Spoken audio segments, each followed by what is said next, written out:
Hello, everyone, and welcome back to the Tastemakers podcast. This is, of course, the podcast where we talk about the latest in the world of TV and film, what's coming out, what's good, what's worth watching, and what you should maybe skip. I'm your host, Taran Armstrong, and with me, as always, is Grace. How you doing, Grace? I'm doing well. Doing well, Taran. Excited to chat about TV and movies. Yes. So this week, not a lot of news, I think, that either of us really picked up on this week. Um, There are a couple of new movies and shows to talk about from the week, and some exciting upcoming things. I think for me, at least one very exciting thing. So we'll talk about some of those, like Together, Chief of War, and the upcoming Weapons. In today's podcast, it might be a quicker one because I think it's still overall fairly slow in the world of TV and film. There was sort of two news stories in terms of TV shows that are canceled or are ending. So one is that And Just Like That, the Sex and City reboot, was announced as basically just before its finale. The finale airs on August 14th. And they said, yeah, that's going to be it.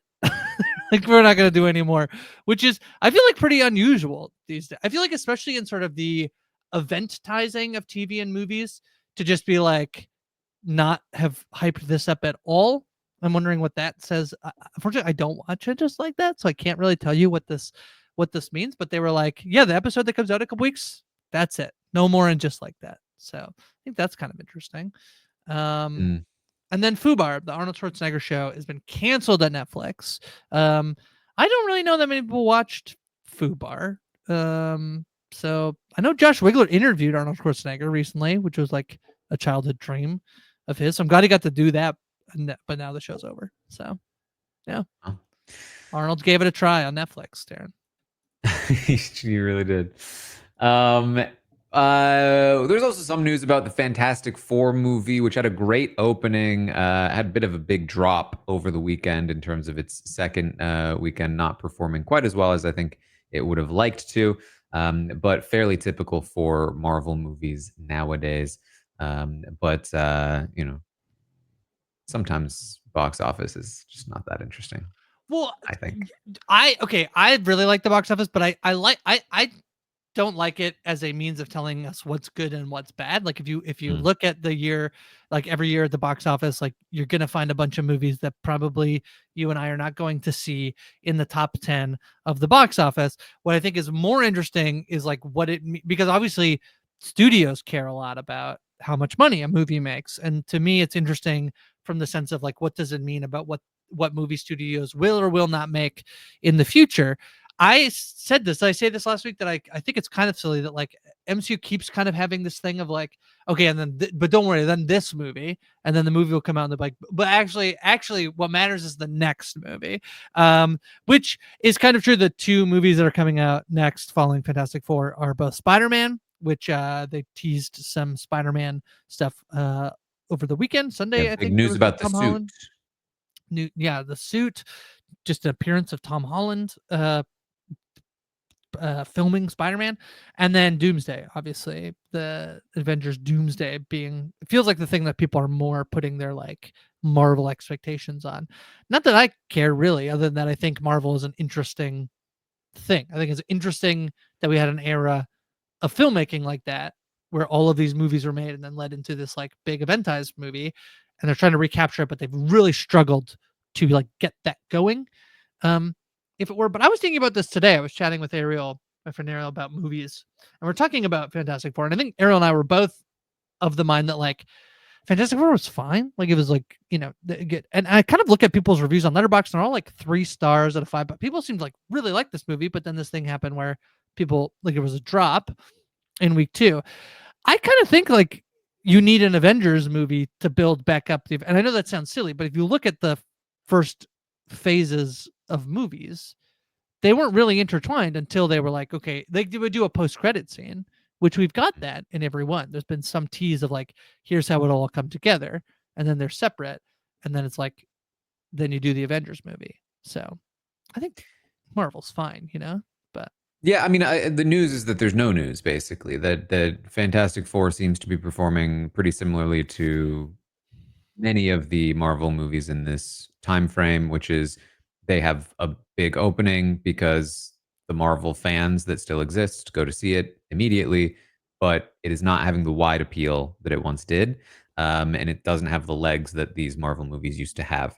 Um, but we'll see. We'll see if it can ever make a comeback. Doomsday, of course, is the big one that they're riding on, and they do still occasionally have their Spider-Mans.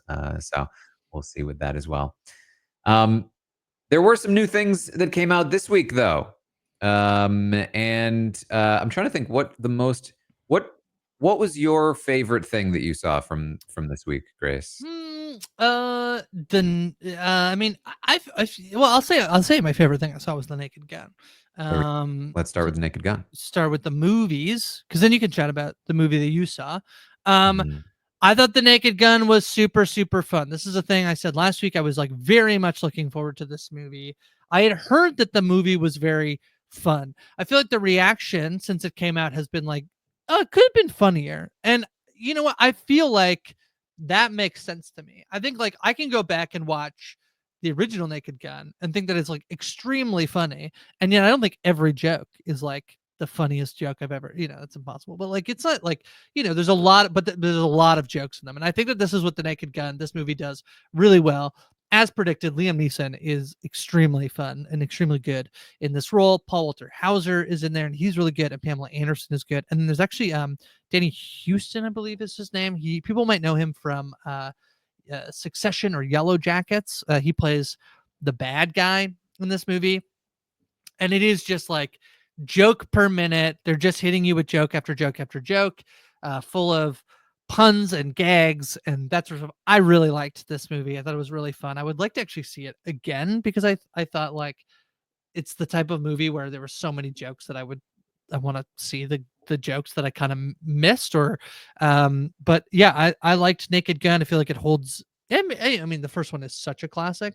Maybe it's obviously not as good as the original, but I think it's like worthy of being a Naked Gun movie, as it were. So Naked Gun, fun movie. Yeah, I mean, what I heard, I would think I was a little surprised at how positive the reaction seemed to be. I was a little skeptical, but people seem to really enjoy this. It also did pretty decently in theaters for a comedy, which there's been lots of discourse over the state of comedies in theaters, but people seem to enjoy it. There's also like I think adding to the press about it, there's these rumors about Liam Neeson and Pamela Anderson are Um, now dating I mean, not rumors. I think they're fully together. They brought their fully sons to the together. There you they go. Yeah. brought their sons to the premiere. I think they met on set. So, yeah, it's very fun. Yeah. So there's a little bit of a story there. So everything kind of coming together for the Naked Gun. And people said also like I was seeing people say like, I miss comedies in the theater, and it was fun to have people laughing at this movie. There's So.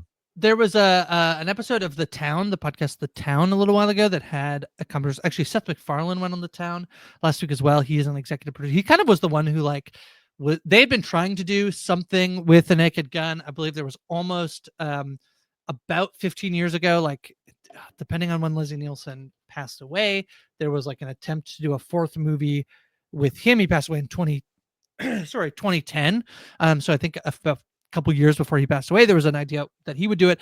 Ed Helms was tapped as a potential Leslie Nielsen, which I can like see that like he looks like him, but I don't think he's good. I don't think he would have been a good Frank Durbin Jr. Leslie Nielsen is perfect, obviously. And then Seth MacFarlane got the rights to this. There was a previous podcast on The Town where it was like a guy who's like he does a lot of comedy stuff. And there was a thing that I had been thinking a long time is like, how come there's no like Bloomhouse, but for comedy? And he basically says that line of like, everybody thinks they can just do Bloomhouse for comedy, which I thought was really interesting. But he predicts, and obviously he works in comedy, so he might be biased, but he thinks we're like on the verge of a little bit of a resurgence where like Mhm. a comedy movie there is a way to like eventize that. I think that there's another big name in comedy. I can't remember who. Somebody else has a movie coming out soon that like they wrote and are starring in, and it's a big. Is it Nate Bargatze might have a movie coming out? I don't know if that's true. But I think I would love to see. That's my big takeaway from Make Again is I want like a million of these a year, not actually a million, but I want them in theaters, and I want to go sit in a crowded theater watching that I could gun type movies. All right. Well, speaking of the current genre that is doing much better in theaters, I did go see Together over the weekend. This is the Michael Shanks movie with Dave Franco and Allison Brie, the one that they are getting sued for, which Mm-hmm. is a continuing story. Yep. But I thought it was fun. I thought there was a fun little horror movie, and a 7.1 on IMDb, so still doing very well for a body horror film. I'm excited for that. I did not go see this. I did not have time to go watch it this weekend, because it's playing a little bit oddly, like it's in a little bit of like limited release limbo here in Toronto. Did you like them to get? I mean, the part of the fun of here is that Dave Franco and Alison Brie are together, married, I believe. Starring. It's the other movie that opened this weekend that the lead actors are That's actually true. also together. That's true. Yeah. Um, they were good. If you like them, Yeah, I mean it's funny because part of the premise of the relationship is that like they're not vibing super well. oh, that's funny. But it was I really enjoyed it. It is I think there's one thing about this movie that is kind of interesting, which is that some people I think have gone into it feeling like it's kind of a serious movie, and then are like, wait a minute, is this serious? And then not really always catching like this is a pretty tongue in cheek, pretty like we're gonna be a little goofy sometimes, but it presents itself pretty seriously, and the jokes are sometimes a little subtle, I would say. And so And tongue in cheek because their tongues are they're together. Tongue in cheek. exactly. I mean, if you're familiar with body horror, like you're probably this is not the kind of body horror that is like very serious. It's more Right. so in the vein of I mean, it's certainly not all the way to the substance, but it's definitely more in that kind of body horror genre. And it was I thought very fun in the way that it laid out its story. I think those are the one. I mean, like if I think of the horror movies that I feel like did really well over the last few years, I do feel like they all have some element of fun to them. At It least most it's of them. Yeah, it's fun, but it's all so like yeah. I think it follows a formula that a lot of modern horror takes, which is it's fun. It doesn't take itself too seriously. It's still steeped in like human drama, where the horror is commenting is like an Mhm. extreme comment on the human drama that they're focusing Right. on. If that makes sense. Yes, 100%. Okay, very excited to see it together, especially that you liked it. So yeah, Yeah. you can check it out. Um, Then I've heard very good things, but I have not checked it out myself about Chief of War. Yeah, so I watched episode 1. 2 episodes have been released, but I only watched one of them. One of the things that like I think I knew this and then kind of forgot that this happened. I like kind of threw it on and then realized like no, this is fully in Hawaiian. Like this is like they're like no, but there's no character in episode 1 who doesn't speak Hawaiian. So it is like a I mean that's fun. Actually once you like realize it, I'm like, oh, this is like I have to fully pay attention show, which Mhm. you know some should say, should always pay attention. But you know what I mean? Sometimes the show is It's like a second screen show. yeah. If you didn't know that going in, which I didn't either, Yeah. then that definitely changes when and how you might watch it. Yeah, because right from the beginning there's like voiceover narration all in Hawaiian, and stuff that's like, they're setting there's a big there's a big prophecy thing about this show that's like I presume like accurate to Hawaiian you know spiritual or religious culture that like there's a prophesized king of all Hawaiians. But when you start the show, you have multiple different groups or tribes of Hawaiians. And yeah, this is good so far. I like it. It I saw a review that was talking about how it's probably unsurprising that this is, and it's not that this is exactly like that, but there's a little bit of Shogun energy, I think, to the type of shows that we might see be greenlit and be made in the next few years. Of like, Shogun was such a success that like, does it not make sense to see what, this has been called Hawaiian Game of Thrones, I think, is like a thing that, which I don't fully see. I actually think it's more Hawaiian Shogun so far. And yeah, Momoa is really good. Some cool actiony stuff. Lots of already like the action sequence things are very good with a lot of different compelling characters. The guy who plays Boba Fett stars in this show as well, and I'm Timur Morrison. He's in it. He's quite good so far. So, yeah, I would encourage people to check it out. But I do think you have to kind of like. I mean, it's very actiony. It's very like fighting. There's a whole like sort of fishing sequence early on that's like very actiony. So yeah, epic in nature, I would say. Yeah, I did hear the Shogun comparisons as well. I'm definitely interested to check this one out, but it's definitely going to be tough in my current schedule to fit in a subtitled show. Yes, 100%. Yes, I'll keep monitoring Um, this. We'll see if it like even picks up even more, because I think it has the potential to, because episode 1 is very setup-y. So yeah. You also checked out Eyes of Wakanda. Eyes of Wakanda. This is I believe it's a prequel series, or at least it might be anthology as well. I did just It watch the looks first anthology episode. based on the description, and yeah, Although all the actors are credited for additional voices. Okay, so yeah, so the idea being, and that's the way the first episode felt. So, for example, the first episode is like this woman warrior has to go and like get to confront a Wakandan guy called the Lion, who's like left Wakanda, and so like the whole episode is like that happening, and then I presume like episode 2 is some other thing throughout the history of Wakanda. I think the animation style is really good. I think it's enjoyable. I guess the thing that's hard to say now is like whether or not like the other episodes they've released 4 episodes, I think, so far. That could be it as well, I think, maybe.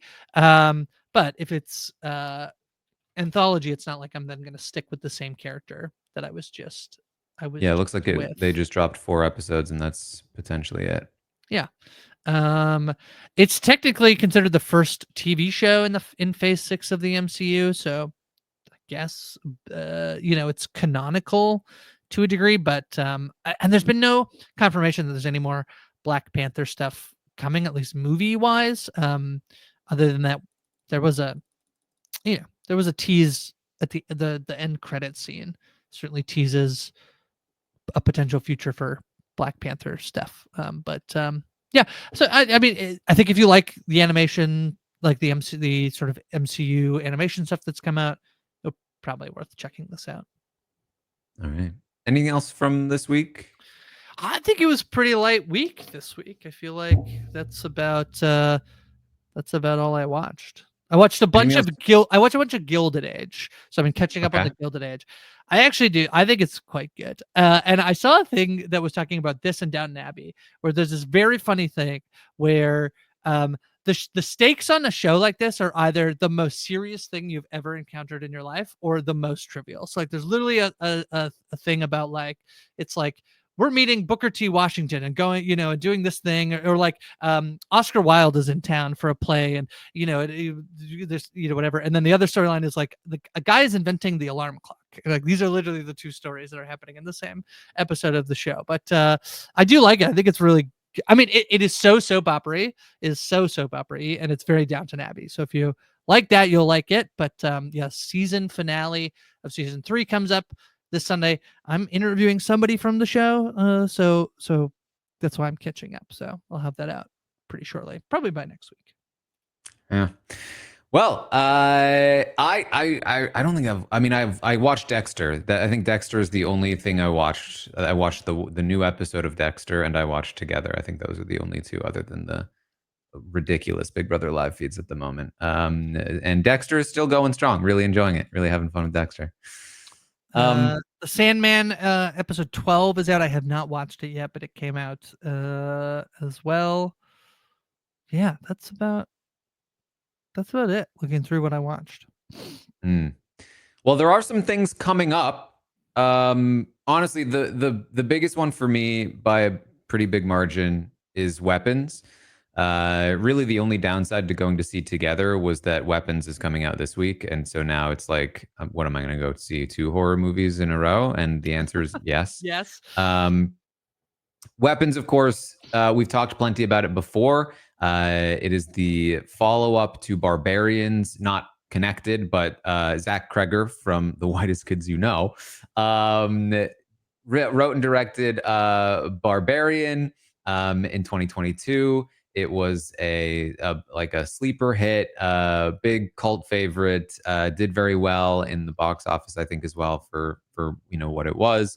And really, really well liked by many people, myself included.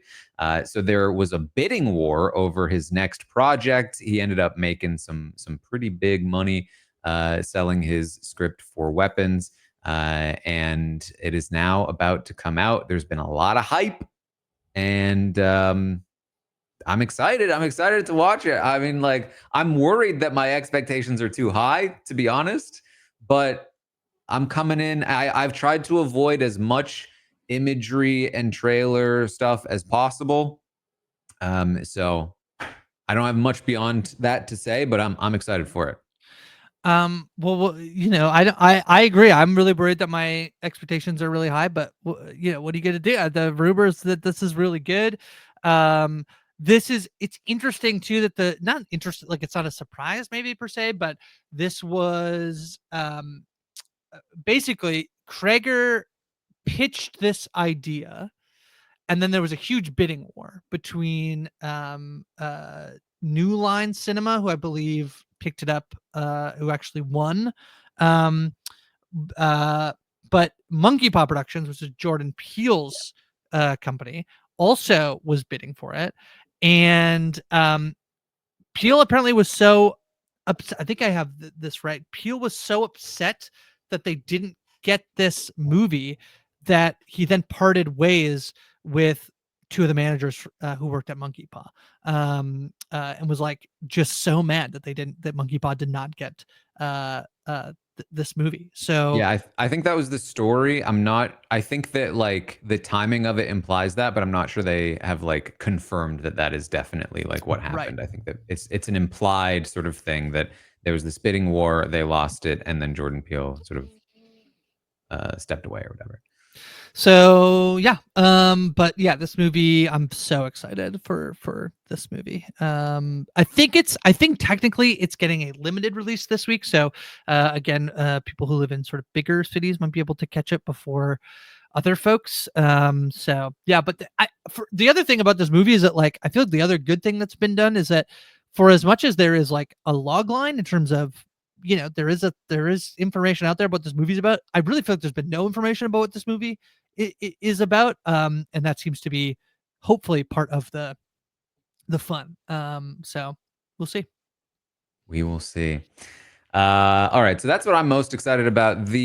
Probably the biggest thing coming out this week, Wednesday season 2 is dropping. There's of course been a lot of press for this, and they are preparing Wednesday season 1 being one of the biggest shows that Netflix has ever put out. So I will say for myself, I did check out a couple of episodes. It was not really my thing. I did not really enjoy it personally. So I don't intend to check out season 2, but it was very popular, and a lot of people did really like it. And I would imagine, are anticipating season 2. I'm excited. I'm excited for Wednesday. I like season 1. I think it's pretty fun. So I'll be checking out part 1 this week. So they are once again splitting up the Mm. show into at least 2 parts. I think it's only 2 parts, but I'll double check that. But yeah, drops on Wednesday. Would have been it's a no-brainer. You got to drop the show on a Wednesday. Let's see. Yeah, 4 episodes and then 4 episodes. So August 6th and September 3rd are the drop dates. Tim Burton is back for a bunch of, I think the first episode, the 4th episode, and then the 2 final episodes of the series. So it's fun to see that they got Burton back. Mm-hmm. All right. Another show coming out. This was, I think, dropping today. It is. King of the Hill. I don't know if I guess it's the same entry in IMDb.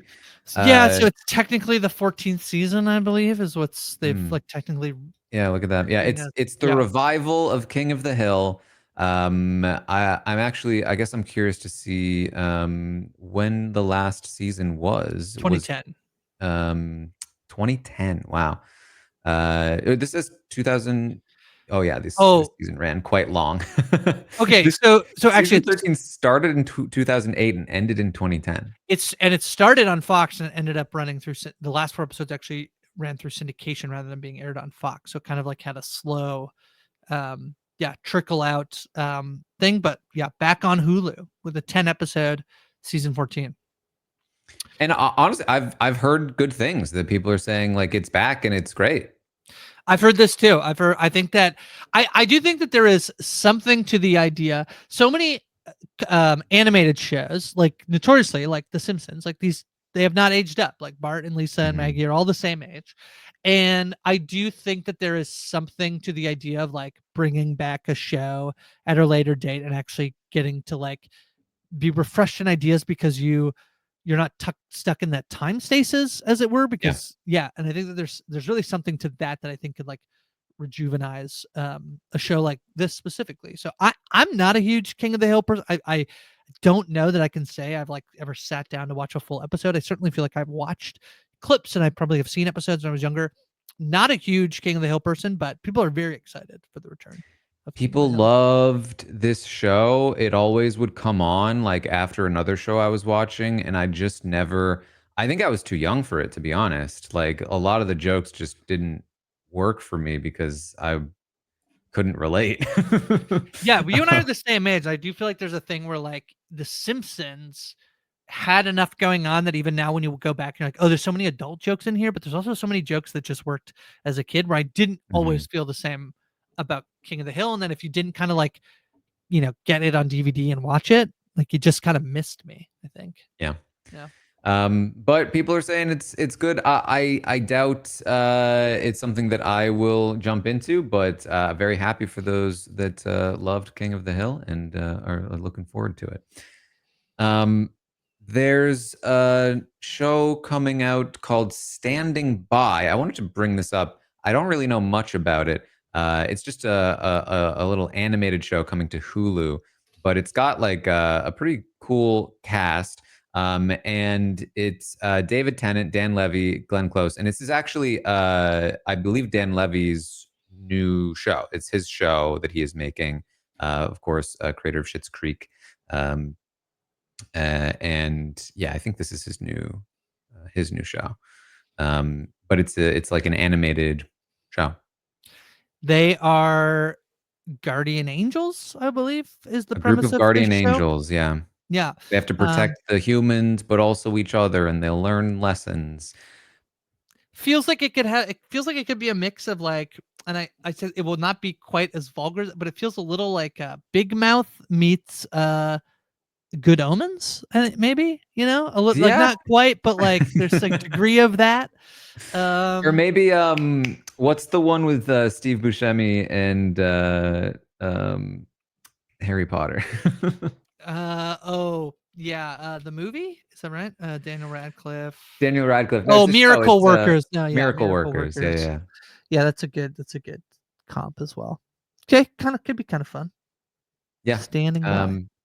Yeah, I'm just interested to see what that's about. And then there's also an Outlander spin-off show. I believe it's a prequel that is coming out. Outlander, based on some popular novels, was a show that ran for quite a while. Is it still going? It is Like, still going, I probably believe. it is still going. I Wow. think it is. Am I? Sometimes I get it mixed up with another show that I feel like. 2014 is when it started, and it looks like it is Yeah, yeah. still Season 8 comes out next year. Yeah, or going. yeah, Yeah. next year. Yeah, Um, very popular amongst I think like it's like the romance audience. I think it's super popular. No, time travel kind of series. I watched the first like 2 episodes back in 2014, and quite frankly was turned off by some of the sexual violence in it, I think. But very popular, and they're getting their prequel series here. And based on books, so then you also get the like people who go, you can read all the books. So yeah. Okay. Blood of My Blood. Blood of My Blood. Yeah. Freakier Friday. Also coming out this week. Freakier Friday. I'm so happy for them. I'm so happy for them. Yeah, you had a moment? I had a moment on stream when I was watching Big Brother and I saw a preview for this movie. And I was like, is this a re-release? Because surely I've seen Freakier Friday, the title of that movie, before. And then I looked it up and I had people tell me, no, never been done before. This is a new movie that just came out. And I'm losing my mind because I swear to God, when I was a kid, I heard all about Freakier Friday, but I'm wrong. It does sound like it should have been a thing, but no, big. I feel like Freaky Friday is a thing that was really big, or maybe I don't know. I feel like for as big as I thought Freaky Friday was, I do not feel like Freakier Friday is being as big of a thing. Does that make sense? Does that make sense? I feel like I feel like Freaky Friday, to me, in my mind, having never watched most of these movies, fell into the same category of beloved films as Devil Wears Prada, which is also getting a sequel soon, and Mean Girls, which had its own sort of rebooty thing recently. And so it did not surprise me when I heard that Freaky Friday was getting another sort of like update. Well, what I think is that like millennials are now also getting to decide what gets made to some degree and like making movies. And so we're like rebooting the nostalgia of like the early 2000s, this is firmly in that camp. So yeah, I watched Freaky. I feel like Freaky Friday was a very common we'll put this on in school choice movie because I think for what I feel like it's pretty clean. Am I wrong? I feel like it's like not super. Like, well, what's the educational value of it? No, I think just like board not so much a like. I think a teach. This is what I feel. I don't know. I feel like I've seen. The thing is, I've seen Freaky Friday a lot of times, and I don't know how I saw it so many times. It was on the Disney Channel because my sister used to. Okay, maybe. I think probably watch it on the Disney Channel or something. Anyway, I'm happy for I'm happy for Lindsay Lohan, and I'm happy for Jamie Lee Curtis. I'm not extremely excited for Freakier Friday. I don't have much motivation to go watch Freakier Friday. There is like a thing they're doing that if you've watched the trailer that I don't really feel like is a spoiler, but I'm hesitant to say it. That I feel like to some degree I get that they have to do it, and also I feel like it takes a lot out of the movie. But should I say it? Do we all care? Does anybody care? I did see the trailer myself. Yeah, so there's more people that are Freaky Friday'd. Yeah. It's like 4 people. So I don't know. That doesn't seem, I don't know. I guess I get that you have to like do it but different. And also I feel like that's too much. But okay. I guess we'll see. There are a couple other there are a couple shows. Platonic is a show, Seth Rogen show that is returning for its season 2. This is Seth Rogen and Rose Byrne. Yeah, Rose Byrne. People really like season 1 of the show. I watched a couple of the episodes. I didn't stick with it. Big year for Seth Rogen on Apple TV. Had the studio, and now he's got Platonic coming back. But people like this show, so that's fun. Yeah. And then this is interesting to me. Not really scripted TV, but do you know about the Los Culturistas Culture Awards that are happening? It's apparently a low state, and I remember when they did the nominations, they announced the nominations for these, that it seemed like very silly, but now there's a full awards show that they're doing. This is going to be on Bravo, and I just really like this idea. It's the Los Culturistas Culture Awards. So it's like best vibes, hands down, and there's a bunch of nominees. So I don't know you'll be able to find it. It doesn't seem like there's on IMDb. Best movie of all time. Do you want to guess the nominees for best movie of all time? I don't think you'll get these. I don't think you'll get a single one of these. Oh no. No, you'll not get this. Tar, A Star is Born from 2017, The Incredibles, Nutty Professor 2, The Clumps, and Gagachella Bootleg from videomoon.cn. So it's just kind of a silly, it's a comedy show Okay. So in the it's this vein of, silly thing. it's a silly thing. Yeah. Okay. Yeah. That's Um, fun. Here, what was, best breakfast. The nominees for best breakfast include an egg McMuffin, yogurt and berries, crab cake, sorry, Benedict, a banana if you don't really have time necessarily to do a whole thing. That's a nominee, or just a black coffee. Actually, I'm intermittent fasting. These are the Mm, nominees. I So feel it's like just, French toast was snubbed. yeah, probably. I feel like they only went for one, like, they put a crab cake Benedict on there. Yeah, yeah. Anyway, just fun. I'm kind of looking forward to this. Comes out later this week.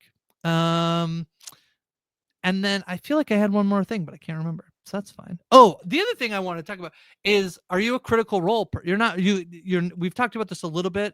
Never done Mhm. critical. Have you done no Critical Role I watched their show. I watched a few episodes of their of show. Vox Machina, The Legend of Vox Machina? Yes. And I did not get into it personally. So I big, think we've big. talked about this, that like Yeah, then that's there's like fair. a better Well, second journey. yeah, so the history of Critical Role, these are Dungeons and Dragons actual plays on Twitch, the most successful Twitch channel of all time, I think, at one point at Believe least, so. make the most money. They had a Dungeons and Dragons game they were playing. They're all voice actors. They decided to like turn it into a show. So that's season one. You kind of jump in, like pretty into, like not fully into it, but like a little bit into into their game, and they continue on from there. Whereas season two, campaign two, which is the Mighty Nine show that's coming out, is starts from the beginning of the stories of the character. They'd recently wrapped up season campaign 3. They have a campaign 4 coming out, and they recently announced at Gen Con that they're actually going to have a different dungeon master. Brennan Lee Mulligan is going to join Critical Role, and Matt Mercer is going to as that player. All I have to say, Taran, if you thought the Big Brother fandom was toxic, wait until you see the announcement that there's changes happening for Critical Role. I feel like I've never seen people quite so disturbed at, like, someone, literally Matt Mercer was like, he's been DMing games for 10 years, like straight every day, every week. I was just like, I think I want a break. Like, how dare you? How dare you want a break? So yeah, I thought it was interesting. But yeah, Critical Role. It's a big deal. It's a big, huge media property. Yeah, very So much so. yeah, Interesting stuff. yeah, Well, I think that might be it. I think we like I said, I think we had a little bit of a shorter one today. But I think we both intend to go see Weapons, right? yes, 100%. Yes. So let's we will commit. We'll do a little spoilery Weapons talk next week. Okay. We're also thinking about maybe getting some guests on occasionally, especially during the Big Brother season, to add a little bit more variety into the amount of things we've watched. So you may see some guests pop up here and there, which I think will be very fun. So Some honorary tastemakers who will get to watch yes, new things that week. Yeah. exactly. But in the meantime, that's what we have for you. Check out the book I wrote about Big Brother, Behind the Mirror. You can pre-order it over at taranarmstrong.com. You can find me over on Twitch and YouTube as well, streaming during Big Brother episodes and otherwise talking about lots of Big Brother things for the most part. And Grace, what do you got going on? I launched a new podcast series, This Century in Cinema, over on the Crying Laughing podcast feed, counting down the 100 best films as according to the New York Times list. So Aaron and I chatted about Superbad, and I'll have a guest talking about Memories of Murder, the Bong Joon-ho film this week. Yeah, writing for Parade and Pop Heist, and yeah, check out everything else I'm doing. I'm on social media at Hi From Grace. All right. Well, thank you all so much for joining us here today, and we will see all of you next time.